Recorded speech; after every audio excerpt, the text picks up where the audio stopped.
গল্প শুকনো পাতার নূপুর পায়ে। লেখিকা আয়েশা শেখ। পর্ব ৭। দুপুরের তপ্ত রোদ মাথায় নিয়ে একছুটে আসছে ইরান। চারপাশের কাঠফাটা গরম কিংবা ক্লান্তির কোনো তোয়াক্কা নেই তার। উদ্দেশ্য যত দ্রুত সম্ভব ঝিলমিলের বাড়ি পৌঁছানো। মেয়েটার সে কি উন্মাতাল দৌড়! দূর থেকে দেখলে মনে হবে না জানি কি এক আকাশ ভেঙে পড়া অঘটন ঘটে গেছে।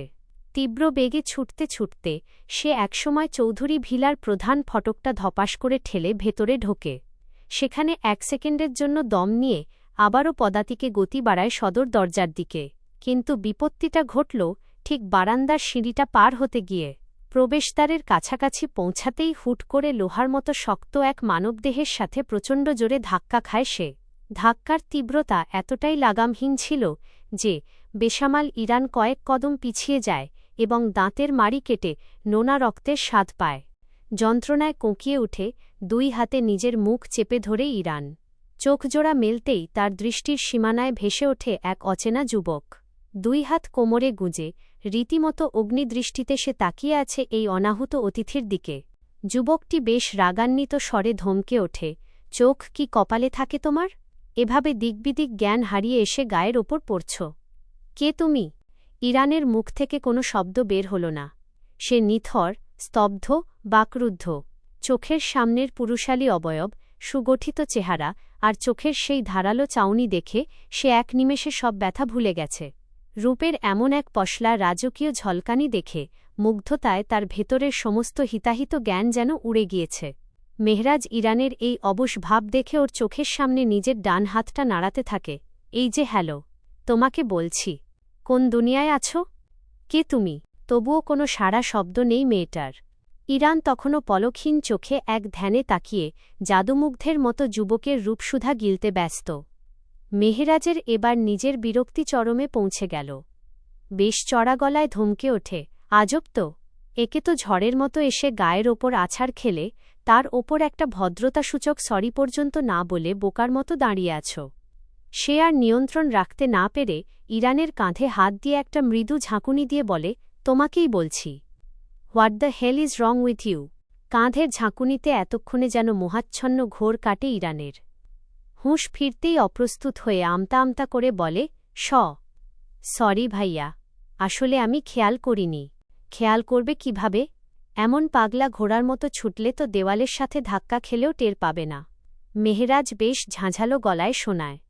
ইরান অবশ্য ওনার সেই রুক্ষ মেজাজকে বিন্দুমাত্র পাত্তা না দিয়ে উল্টো ডাগর চোখে চরম মুগ্ধতা মিশিয়ে জিজ্ঞেস করে, সরি তো বললামই। তা আপনি কে বলুন তো? নিজের পরিচয় দেওয়ার আগে অন্যের তল্লাশি নেওয়াটা কেমন স্বভাব? আগে বলো তুমি কে? লোকটাকে রাগতে দেখে ইরানের ঠোঁটের কোণে একটা চওড়া হাসির রেখা ফুটে ওঠে। আমি ইরান, তানজিম সুনেহরা ইরান। মেহরাজ কপালে একরাশ বিরক্তির ভাঁজ ফেলে বলে, আমি তোমার নামের ব্যাকরণ জানতে চাইনি, পরিচয় জানতে চেয়েছি। এই ভরদুপুরে চৌধুরী বাড়িতে এমন তাণ্ডব খাড়া করার কারণটা কি? কারণ থাকবে না কেন? এটা তো আমার জানের দোস্ত, আমার বান্ধবীর বাসা। কে তোমার বান্ধবী? ঝিলমিল। এবার তো আপনার জেরা শেষ। এখন দয়া করে বলুন না ভাইয়া, আপনি কে? নিজের গায়ের শার্টটা একটু ঠিক করে নিয়ে অত্যন্ত গাম্ভীর্যের সাথে ঘোষণা করল মেহরাজ, ঝিলমিলের চাচা। সম্পর্কে আমি ওর আপন চাচা হই। সো ইউ কল মি চাচ্চু, নট ভাইয়া। মাথায় রেখো। কথাটা শেষ করেই মেহরাজ এক চুল সময় নষ্ট না করে ওকে পাশ কাটিয়ে হনহন করে বাড়ির বাইরে চলে যায়। ইরান তাকে আটকানো বা নতুন কোনো প্রশ্ন করার সুযোগই পায় না। সে মুখ কালো করে নাক কুচকে ওনার যাওয়ার পথের দিকে তাকিয়ে বিড়বিড় করে ওঠে, বললেই হলো চাচ্চু। এত হ্যান্ডসাম ছেলেকে চাচ্চু ডাকতে আমার বয়েই গেছে। দূর দিগন্তে মেহরাজের মিলিয়ে যাওয়ার পানে চেয়ে দীর্ঘশ্বাস ফেলে ইরান, অবচেতনেই ফানি টোনে কপাল চাপড়ায়, এমন খাইস্টা চোখ দিছ আল্লাহ! রাস্তার কুত্তা বিলাই বাদে যারে দেখি তারেই ভাল লাগে। ধ্যাত, কি হয়েছে? কি বলি সেসব? নাজমা বেগম ইরানকে দেখতে পেয়ে শুধালেন। কিছু না আন্টি। ঝিলু কই? ঘুমাচ্ছে এখনও। দুপুর 12টা বাজছে, এখনও ওঠেনি। না মহারানী তো সে। ইরান সিঁড়ি বেয়ে ওপরে ঝিলমিলের ঘরের দিকে রওনা দিল। দরজার লক ঘুরিয়ে ভেতরে ঢুকতেই দেখল পুরো রুম ঘুটঘুট অন্ধকার। দিনের আলো বাইরে রাজত্ব করলেও ঘরের ভেতর যেন মাঝরাত নেমে এসেছে। ইরান মুখ বাঁকিয়ে অন্ধকার ঘরের ভেতরে পা বাড়াল। সোজা গিয়ে জানালার ভারী পর্দাগুলো দুহাতে দুপাশে সরিয়ে দেয়। জানালার পাল্লাগুলো মেলে দিতেই দুপুরের কড়া রোদ এসে সোজা আছড়ে পড়ল বিছানায় শুয়ে থাকা ঝিলমিলের মুখের ওপর। মুখ কুঁচকে মাথার ওপর থাকা কোলবালিশটা টেনে নিজের মুখে চেপে ধরল সে। ইরান কোমরে হাত দিয়ে দাঁড়িয়ে চড়া গলায় ডাকল, এই ঝিলু, ওঠ বলছি। বেলা ডুবে তো দুপুর গড়াতে চলল, আর তোর এখনো ঘুম ভাঙছে না? ওঠ এবার। ঝিলমিল কোলবালিশের নিচ থেকেই ঘুম জড়ানো, বিরক্ত গলায় কোনোমতে আওড়াল, ধুর, ডিস্টার্ব করিস না তো, ঘুমাতে দে, ওঠ তাড়াতাড়ি। শোন কি হয়েছে, তোর আর আমার আলাদা আলাদা কলেজে চান্স এসেছে। ইরান ঝিলমিলের গায়ের ওপর থেকে কোলবালিশটা সরিয়ে দিয়ে বলল। আলাদা কলেজে নাম আসার কথা শুনে ঝিলমিল ঝড়ের গতিতে বিছানায় উঠে বসল। চোখ দুটো বড় বড় করে শুধাল, কি হো, সত্যি এক কলেজে আসেনি? ইরান একটা দীর্ঘশ্বাস ফেলে বলল, না মিথ্যা, তোর আর আমার একই কলেজেই সিট পড়েছে। একদম আমরা যেটা চেয়েছিলাম ওটাতেই। এজন্যই তোকে বলতে এসেছি। তুই তো আর এসব চেক করে দেখবি না। ঝিলমিল ক্ষণিকের জন্য স্তব্ধ হয়ে থেকে পরক্ষণেই ইরানকে জড়িয়ে ধরে বলল, খুব ভালো হয়েছে। ইস, আমার স্বপ্নের কলেজ, তাও আবার তুই আমি একসাথে। আমি যে কত খুশি তোকে বোঝাতে পারব না। ইরান মৃদু হেসে বলল, এখন গিয়ে আগে ফ্রেশ হয়ে আয়, খচ্চর কোথাকার। ঝিলমিল ওয়াশরুমে গেল। এর মাঝেই নাজমা বেগম এসে দুই বান্ধবীর জন্য দুপুরের খাবার রেখে গেলেন। একটু পর মুখ মুছতে মুছতে ওয়াশরুম থেকে বের হল ঝিলমিল। ইরান তাকে বের হতে দেখেই বলল, তোর চাচ্চু যে এসেছে আমায় তো বলিসনি। বললে কি করতি? উল্টো বলতি, এসেছে তো কি হয়েছে, এখন আমি নাচব? এই কারণেই বলিনি, খেতে খেতে জবাব দিল ঝিলমিল। কে জানে তোর চাচ্চু যে। কথাটুকু বলেই থেমে গেল ইরান। ঝিলমিল চিবানো থামিয়ে জিজ্ঞেস করল, আমার চাচ্চু কি? কিছু না, কলেজ জীবন কিভাবে কাটাবি সেটা বল। কিভাবে আবার? পড়ব, শুধু পড়ার ওপর থাকব। একদম সেরাদের সেরা স্টুডেন্ট হব আমি। দেখিস তুই, আগের মতো ফাঁকিবাজি আর করব না। এইচএসসিতে A+ আনব। ইরান খাওয়া থামিয়ে ঝিলমিলকে বেশ খুঁটিয়ে দেখল। ঝিলমিল কপাল কুঁচকে বলল, একদম এভাবে দেখবি না আমার দিকে। তুই জাস্ট দেখিস নিজেকে কেমন বদলে ফেলি। শুধু তুই নোস, আমার আম্মু পর্যন্ত নিজের মেয়েকে চিনতে পারবে না। দুই বান্ধবী মিলে আরও কিছুক্ষণ গল্প করল। বিকেল গড়ানোর আগে ইরান বিদায় নিলে ঝিলমিল লিভিং রুমের দিকে এলো। সেখানে পা রাখতেই ফুপি আর দাদিমার চড়া গলার তপ্ত কথা কাটাকাটি তার কানে এলো। আমার মতামত না নিয়ে হুট করে এভাবে একজনকে ধরে এনে বিয়ে দেবে, আর আমি মুখ বুজে মেনে নেব? দিঘি তীব্র ক্ষোভ নিয়ে বলল। নূরজাহান চৌধুরী ধমকে উঠলেন, মুখ সামলে কথা বলো দিঘি, একজনকে ধরে এনে মানে কি? বারিশের মতো একটা ছেলেকে তুমি এভাবে তুচ্ছতাচ্ছিল্য করে কথা বলছ? তোমাদের কাছে ওকে রাজপুত্র মনে হতেই পারে, কিন্তু আমার ওকে ভালো লাগে না। ওর চালচলন, ওই অহংকারী ভাব দেখলেই আমার অসহ্য লাগে। সারাক্ষণ মুখটা এমন করে রাখে যেন এই দুনিয়ার কোনো কিছুই তার মনমতো হয়নি। আমি এমন তেতো স্বভাবের মানুষকে বিয়ে করতে পারব না। ও আগে কেমন ছিল সেটা আমার খুব ভালো করেই জানা আছে। হ্যাঁ, তুমি বিয়ে করবে কেন? তোমার তো এখন স্বাধীনচেতা হওয়ার শখ। ভার্সিটির ছেলেদের সঙ্গে আড্ডায় বসে সিগারেট ফুঁকতেই তো তোমার বেশি ভালো লাগে। নূরজাহান চৌধুরী কথাটা শেষ করতে না করতেই দিঘি তীব্র দৃষ্টিতে দরজায় দাঁড়িয়ে থাকা ঝিলমিলের দিকে তাকাল। এই গোপন খবরটা যে এই মেয়েই দাদিমার কানে তুলেছে তা নিয়ে দিঘির মনে কোনো সন্দেহ নেই। ফুপিকে চোখ রাঙিয়ে তাকিয়ে থাকতে দেখে ঝিলমিল ভয়ে পাশে মাথা নেড়ে বোঝানোর চেষ্টা করল যে সে কিছু বলেনি। কিন্তু দিঘি সেদিকে পাত্তা না দিয়ে আবারও বলল, আমি পরিষ্কার জানিয়ে দিচ্ছি, আমি এখন কোনো বিয়ে শাদী করতে পারব না। না করলে এই বাড়ি থেকে বের হয়ে যাও। আজ থেকে তোমার সব খরচ চালানো আমি বন্ধ করে দেব। নূরজাহান চৌধুরীর কণ্ঠে চূড়ান্ত সিদ্ধান্ত। তোমার মতো কঠোর মা যেন আর কারো না হয়। আজ বাবা বেঁচে থাকলে কখনোই আমার সঙ্গে এমন জোর জবরদস্তি করতেন না। পরিস্থিতি শান্ত করতে ঝিলমিল আমতা আমতা করে মাঝখান থেকে বলে উঠল, এমন করছ কেন ফুপি? বারিশ চাচ্চু খারাপ কোথায়? মানুষ হিসেবে তো বেশ ভালোই। ঝিলমিলের কথায় দিঘি যেন আরও তেতে উঠল। সে ঝাঁঝালো গলায় বলে উঠল, তোর এতই যখন ভালো লাগে তুই গিয়ে বিয়ে কর। ঝিলমিল চট করে মাথা নিচু করে নিল। ওষ্ঠাধর কামড়ে অত্যন্ত মৃদু স্বরে বিড়বিড় করল, আমি কিভাবে? মানে, উনি তো চাচ্চু হন। বড়দের মাঝখানে একদম কথা বলবি না, যা এখান থেকে। নূরজাহান চৌধুরী হাত তুলে দিঘিকে থামিয়ে দিয়ে বললেন, তুমিও আর একটা কথাও বাড়াবে না। আমি এই বিষয়ে আর কোনো অজুহাত শুনতে ইচ্ছুক নই। শহরের এক অভিজাত জিমনেশিয়ামে ভারী ওয়েট তোলার ধাতব শব্দ বাজতে থাকা রক মিউজিকের তালে তালে ঘাম ঝরাচ্ছিল কয়েকজন যুবক। বারিশ, মেহরাজ আর ওদের আরও কয়েকজন বন্ধু মিলে আজ উইকেন্ডের জিম সেশনটা বেশ জমিয়ে তুলেছে। বারিশ একটা ভারী বারবেল হাতে নিয়ে অত্যন্ত মনোযোগের সাথে বাইসেপ কার্ল করছিল। কপালে জমে থাকা ঘাম বেয়ে পড়ছে চিবুক বেয়ে। ওর শরীরী গঠনে যে পরিমিত যত্ন আর কঠোর পরিশ্রমের ছাপ আছে তা এই মুহূর্তে বেশ স্পষ্ট। তার ঠিক পাশেই মেহরাজ ট্রেডমিলে রানিং শেষ করে গতি কমিয়ে দিল। টাওয়েল দিয়ে মুখের ঘাম মুছতে মুছতে সে বারিশের দিকে তাকিয়ে হালকা হেসে বলল, কি রে, আজ কি জিমেই রাত পার করার ইচ্ছা আছে? যে গতিতে ওয়েট বাড়াচ্ছিস, লিগামেন্ট ছিঁড়বি না কি? মেহরাজের কথায় বেঞ্চ প্রেসে শুয়ে থাকা ওদের আরেক বন্ধু নীল বুক ভরে শ্বাস নিয়ে ওয়েটটা স্ট্যান্ডে তুলে রাখল। তারপর উঠে বসে বলল, বাদ দে মেহরাজ, চৌধুরী বাড়ির হবু জামাই বলে কথা। বিয়ের আগে বডি তো একটু ফিট রাখতেই হবে। বারিশ নিজের কাজে মগ্ন। বন্ধুদের হাসাহাসি আর খোঁচাখুচি যেন ওনার কান পর্যন্ত পৌঁছাচ্ছেই না। সে অত্যন্ত মনোযোগের সাথে লাস্ট সেটটা শেষ করার দিকেই নজর দিচ্ছে। ঠিক তখনই বেঞ্চের ওপর রাখা ওনার ফোনটা ভাইব্রেট করে কেঁপে ওঠে। একটা নতুন মেইল এসেছে। বারিশ বারবেলটা সাবধানে স্ট্যান্ডে লক করে রেখে উঠে বসল। কপালে জমে থাকা ঘামটা হাতের উল্টো পিঠ দিয়ে মুছে ফোনটা হাতে নেয়। সেদিন একটা কলেজে প্রফেসরের পোস্টের জন্য অ্যাপ্লাই করেছিল। স্ক্রিনে আসা মেইলটা মূলত সেই কনফার্মেশন লেটার। ওর অ্যাপয়েন্টমেন্ট ফাইনাল হয়েছে। সেটা শুধু কলেজ না, কলেজ ভার্সিটি দুটোই। মেইলটা দেখে বারিশ শান্ত হয়ে উঠে দাঁড়াল। টাওয়াল দিয়ে ঘাড় আর মুখের ঘাম মুছতে মুছতে সবার উদ্দেশ্যে বলল, আমি কলেজে জয়েন করছি। এতক্ষণ যে যার মতো আড্ডা দিচ্ছিল আর হাসাহাসি করছিল, বারিশের এই আকস্মিক ঘোষণায় সবার হাসির রোল এক লহমায় থেমে গেল। প্রত্যেকে চরম বিস্ময় নিয়ে তাকাল ওর দিকে।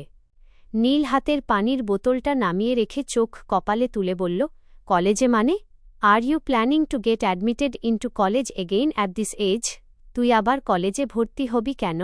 বারিশ শার্টের হাতা দুটো কোনই পর্যন্ত গুটিয়ে নিতে নিতে নির্লিপ্ত গলায় বলল, স্টুডেন্ট হিসাবে নয়, শিক্ষক হিসেবে। মেহরাজ দ্রুত ট্রেডমিল থেকে নেমে বারিশের সামনে এসে দাঁড়াল। ওর কপালে হাত দিয়ে জ্বর দেখার ভান করে বলল, সুস্থ আছিস তুই? তুই করবি শিক্ষকতা? মানে সিরিয়াসলি বারিশ? বারিশ ওর হাতটা কপাল থেকে সরিয়ে দিয়ে বিরক্ত গলায় বলল, এত নাটক করছিস কেন? নাটক তুই করছিস। তোদের এত বড় পারিবারিক ব্যবসা আছে, তার ওপর তোর আর আমার যৌথ অর্থায়নে কানাডায় একটা আইটি স্টার্টআপ কোম্পানি আর রিয়েল এস্টেট প্রজেক্ট চলছে। এসব প্রজেক্ট ছেড়ে তুই কলেজে গিয়ে শিক্ষকতা করবি? আর শোন, এখন আবার বলিস না কানাডার প্রজেক্ট দুটো আমাকে একাই হ্যান্ডেল করতে হবে। কারণ আমার নিজেরও পারিবারিক ব্যবসা আছে, এখন থেকে সেটাও আমাকে ফুল টাইম দেখতে হবে। আমি কি তোকে একবারও বলেছি এসব ছেড়ে দেব? সব থাকবে, সাথে আমি যেটা চাই ওটাও। মেহরাজ কিছুক্ষণ ওর দিকে স্তব্ধ হয়ে তাকিয়ে রইল। তারপর অবিশ্বাস্য গলায় জিজ্ঞেস করল, মানে তুই সত্যিই জব করবি? হ্যাঁ, বাচ্চাদের পড়াবো। বারিশ আর কোনো ব্যাখ্যা দেওয়ার প্রয়োজন মনে করল না। কাঁধে ব্যাকপ্যাকটা ঝুলিয়ে জিম থেকে বের হয়ে এল। পার্কিং লটে এসে দুদিন আগে কেনা নিজের ডুকাটি প্যানিগেল বাইকটা স্টার্ট দিয়ে সোজা বাড়ির দিকে রওনা দিল। বাসার সামনে এসে বাইক থামাতেই জারিফ প্রায় দৌড়ে ওর সামনে চলে এল। ও বেশ উত্তেজিত গলায় বলল, তোমার অপেক্ষাতেই ছিলাম চাচ্চু। বাইকটা একটু দাও না, বন্ধুদের সাথে রাইডে যাব। বলতে বলতেই সে বারিশের মাথা থেকে হেলমেটটা টেনে নিয়ে নিজের মাথায় পরে ফেলল। বারিশ এক মুহূর্তের জন্য ওর কাণ্ড দেখল। তারপর কোনো কথা না বলে হেলমেটটা পুনরায় জারিফের মাথা থেকে খুলে নিজের হাতে এনে বলল, তোর না নিজস্ব একটা বাইক আছে? আরে ধুর, আমারটা তো সাধারণ একটা 150 সিসির বাইক, আর তোমার এটা তো আস্ত একটা দানব। বন্ধুদের সামনে একটু ভাব মারব। তোমারটা দাও প্লিজ চাচ্চু। Sorry, you know my rules. I never share my personal stuff. তাই বলে আমাকেও দিবে না? আমি তো তোমার ছেলের মতোই। দাও না প্লিজ, জাস্ট একটা চক্কর দিয়েই চলে আসব। সোজাসাপটা ঠান্ডা গলায় বলল বারিশ, নিজের ছেলে হলেই দিতাম না, আর তুই তো ছেলের মতো। বেশি শখ থাকলে তোর বাপকে গিয়ে বল এমন একটা কিনে দিতে। এটা আমি নিজের টাকায় কিনেছি, কাউকে দেব না। সরি। জারিফ প্রচণ্ড বিরক্ত আর ক্ষোভ ভরা চোখে চাচাকে বাসার ভেতর ঢুকে যাওয়া দেখল। ও বিড়বিড় করে গালিও দিল। এদিকে লিভিং এরিয়াতে পা রাখতেই জারিফের ছোট বোন জারিন চাচার পথ আটকে দাঁড়িয়ে গেল। গম্ভীর মুখে বলল, তুমি খুব খারাপ চাচ্চু। বারিশ একটু অবাক হয়ে জিজ্ঞেস করল, কেন? আমি কি করেছি? এত বছর পর তুমি বিদেশ থেকে এসেছ, অথচ আমাদের জন্য কিছুই আনোনি। আবার বাইরে গেলেও আমার জন্য একটা চকোলেট পর্যন্ত নিয়ে আসো না। 8 বছরের জারিন খুব করুণ গলায় নিজের অভিমানটা উগরে দিল। বারিশ মেয়েটার ওইটুকু অভিমানী মুখের দিকে তাকিয়ে একটু নরম হল। জারিনকে কাছে টেনে মাথায় হাত বুলিয়ে আদর করে বলল, আমি যখন কানাডায় ছিলাম তখন তো তুই একদিনও আমার সঙ্গে ফোনে কথা বললি না। একটা বার বললে আর যাই হোক, তোর জন্য কিছু একটা নিয়ে আসতাম। রান্নাঘর থেকে শিউলি বেগম বের হতে হতে বললেন, তাই বলে এমন খালি হাতে কেউ বিদেশ থেকে আসে বারিশ? 7-7টা বছর পর তুমি দেশে ফিরলে, অথচ পরিবারের মানুষগুলোর জন্য একটা সুতোও আনলে না। বারিশ শিউলি বেগমের কথার কোনো উত্তর দিল না। ও সত্যি একটা কানাকড়িও আনেনি। নিজের প্রয়োজনীয় কয়েকটা কাপড় একটা ব্যাগে পুরে ঢ্যাং ঢ্যাং করে চলে এসেছে। বিদেশ থেকে ফিরতে হলে যে সবার জন্য উপহার কিনতে হয়, এই সাধারণ জাগতিক নিয়মটা ওর মাথাতেই আসেনি। অবশ্য মেহরাজ ওকে শপিং মলে নিয়ে গিয়ে অনেক জোর করেছিল সবার জন্য কেনাকাটা করতে, কিন্তু বারিশ তখন মেহরাজের কথায় পাত্তাই দেয়নি। ওর ভাবনার মাঝেই জারিন মুখ ফুলিয়ে আবারও বলে উঠল, ঝিলমিল আপুর চাচ্চু বিদেশ থেকে ওদের সবার জন্য কত কি এনেছে। ঝিলমিল আপুকে অনেকগুলো সুন্দর সুন্দর পুতুল দিয়েছে, আর তুমি আমার জন্য একটা পুতুলও আনলে না। ঝিলমিল নামটা শুনতেই বারিশের মুখের ভাব এক নিমেষে বদলে গেল। ও ভ্রু কুঁচকে জারিনের দিকে তাকিয়ে জিজ্ঞেস করল, ঝিলমিলকে তুই আপু ডাকিস? জারিন মাথা দুলিয়ে বলল, হ্যাঁ, আপুই তো। বারিশের মনের ভেতর কৌতূহলটা আরেকটু চাড়া দিয়ে উঠল। ও গলাটা স্বাভাবিক রাখার চেষ্টা করে বলল, ওর পুতুল ভালো লাগে বুঝি? হ্যাঁ, একটু আগেও তো ও আমাদের বাসায় এসেছিল। কেন চাচ্চু, তুমি কিনে দেবে? জারিন বেশ আশাবাদী চোখে ওর দিকে তাকাল। বারিশ কিছু বলার আগেই শিউলি বেগম বললেন, আর মানুষ পেলি না জারিন, যে তোকেই কিছু কিনে দেয় না, সে আবার ঝিলমিলকে পুতুল কিনে দেবে? বারিশ শিউলি বেগমের কথার কোনো জবাব দিল না। ও জারিনের গালটা হালকা টিপে দিয়ে বলল, ঠিক আছে, ভুল হয়ে গেছে আমার। এবার কি আমি রুমে যেতে পারি? জারিন কিছুক্ষণ বড় বড় চোখ করে নিজের অদ্ভুত চাচার দিকে তাকিয়ে থেকে অবশেষে মাথা নাড়াল। কেমন মানুষ ভাই! একবারের জন্য বলল না যে এরপর যখন বাইরে যাব তোমার জন্য পুতুল নিয়ে আসব। বারিশ নিজের ঘরের দিকে যেতে যেতে বুয়াকে কফির অর্ডার দিল। রুমের ভেতরে পা রেখে গা থেকে শার্টটা আলগা করতেই খোলা বেলকনির ওপাশ থেকে ভেসে এলো বাংলা গানের এক মৃদু সুর। বারিশের শটান কপাল জুড়ে সূক্ষ্ম এক কুঞ্চন রেখা জাগল। খানিকটা কৌতূহল নিয়ে সে ধীর পায়ে সেদিকে পা বাড়ায়। ডান হাতে তখন বুয়ার রেখে যাওয়া ধোঁয়া ওঠা কফির মগ। বেলকনির রেলিং ঘেঁষে দাঁড়াতেই ওপর তলার দিকে চোখ আটকে গেল যুবকের। সেখানে ছাদের কিনারায় নীল রঙের একটা টি-শার্ট আর জিন্সের স্কার্ট পরা এক কিশোরী আপন খেয়ালে নাচতে ব্যস্ত। মাথার ওপর মেঘ জমছে, 2-1 ফোঁটা শ্রাবণবিন্দু ঝরে পড়ছে চত্বরে। ছাদের দরজার পাশে রাখা ছোট্ট সাউন্ড বক্সে গান বাজছে, আর সেই তালের সাথে তাল মিলিয়ে অদ্ভুত সব অঙ্গভঙ্গি করে চলেছে চৌধুরী বাড়ির নাতনি ঝিলমিল। মেয়েটি তখন বারিশের দিকে পিঠ ফিরিয়ে দাঁড়িয়ে থাকলেও তার চিনতে 1 সেকেন্ডও ভুল হল না। ছিপছিপে গড়ন, কাঁচা দুধে আলতা মেশানো ফর্সা গায়ের রং আর পিঠ অবধি এলিয়ে থাকা চুল, এটা সেই অবাধ্য মেয়েটা ছাড়া আর কে? ওর নাচের চেয়ে হাত পায়ের ছটফটানি আর লাফঝাঁপি বেশি স্পষ্ট হয়ে উঠছে। নাচছে কম, লাফাচ্ছেই বেশি। জল তরঙ্গে ঝিলমিল ঝিলমিল ঢেউ তুলে সে যায়, জল তরঙ্গে ঝিলমিল ঝিলমিল ঢেউ তুলে সে যায়। ঝিলমিল, বারিশ আনমনেই নামটা উচ্চারণ করল। ঘাড়টা সামান্য উঁচিয়ে ভ্রু কুঁচকে সেদিকে তাকিয়ে রইল সে। গানের তালের সাথে মিলিয়ে মেয়েটা সত্যি সত্যি যেন কোনাকুনি কোনো দিকে চলে গেল, একদম বারিশের চোখের আড়ালে। বারিশ কফির মগটা রেখে ঝটপট রুম থেকে বের হয়ে নিজেদের বাসার ছাদের দিকে গেল। সে নিজেও জানে না কেন সেখানে যাচ্ছে। ছাদের শেষ ধাপে পা রাখতেই পুরো অবয়বে কিশোরীটি ধরা দিল তার চোখে। চঞ্চল ঝর্নার চল, ছলছলি মাঠের পথে সে ধায়, জল তরঙ্গে ঝিলমিল ঝিলমিল ঢেউসে যায়, শুকনো পাতার নূপুর পায় নাচিছে ঘূর্ণিবায়। মেয়েটা এখন আর নাচছে না, ছন্দ থেমে গেছে তার। ফুল গাছ থেকে কিছু ফুল ছিঁড়ে সে ছাদের রেলিং ঘেঁষে দাঁড়াল। তারপর ফুলগুলো হাত দিয়ে কুচি কুচি করে ছিঁড়ে নিজের ওপরেই ছড়িয়ে দিল পাপড়ি বৃষ্টির মতো। ঝিলমিল দাঁড়িয়ে আছে ওদের ছাদের একদম অপর প্রান্তে, আর বাড়ির শেহরিয়ার ভিলার এই অংশে। তাদের ছাদে কোনো রেলিং নেই। সে নিজেও একদম সীমানার কাছাকাছি চলে এসেছে। এবার সে দেখল মেয়েটা রেলিংয়ের ওপর উঠে শূন্যে পা ঝুলিয়ে বসার প্রস্তুতি নিচ্ছে। এক মুহূর্তের অসতর্কতায় মারাত্মক দুর্ঘটনা ঘটে যেতে পারে। বারিশের বুকের ভেতরটা কেমন ধপ করে উঠল। সে হাত বাড়িয়ে মেয়েটাকে বাধা দেওয়ার জন্য চিৎকার করতে চাইল, কিন্তু যা অঘটন ঘটার তা বারিশের সঙ্গেই ঘটে গেল। ভেজা ছাদের শ্যাওলা পড়া পিচ্ছিল মেঝেতে পা পিছলে মুহূর্তে নিয়ন্ত্রণ হারাল সে, শরীরটা ছিটকে চলে গেল শূন্যে। বারিশের গলা চিরে তখন শুধু একটা শব্দই বের হয়ে এলো, হোয়াট দ্য ফাক কক। ধপাস করে বস্তা পড়ার মতো বিকট শব্দ হল। বাড়ির নিচে কনস্ট্রাকশনের কাজের জন্য রাখা ছিল এক মোটা বালির স্তূপ। বারিশ সজোরে গিয়ে আছড়ে পড়ল সেটার ওপর, একদম গেড়ে গেল। ডান হাতটা বালির ভেতরে অদ্ভুতভাবে মুচড়ে গেল। তীব্র একটা মোচড়ানি ব্যথা টের পেল ও। হাতটা নিশ্চিত মচকে বা ভেঙে গেছে, কিন্তু সেই ব্যথাটা বেশিক্ষণ অনুভব করার সুযোগ সে পেল না। অত ওপর থেকে আছাড় খাওয়ার চোট সরাসরি এসে লেগেছে ওর মাথায়। মাথার একপাশটা যেন চড়চড় করে ফেটে রক্ত গড়িয়ে পড়ার উপক্রম হল।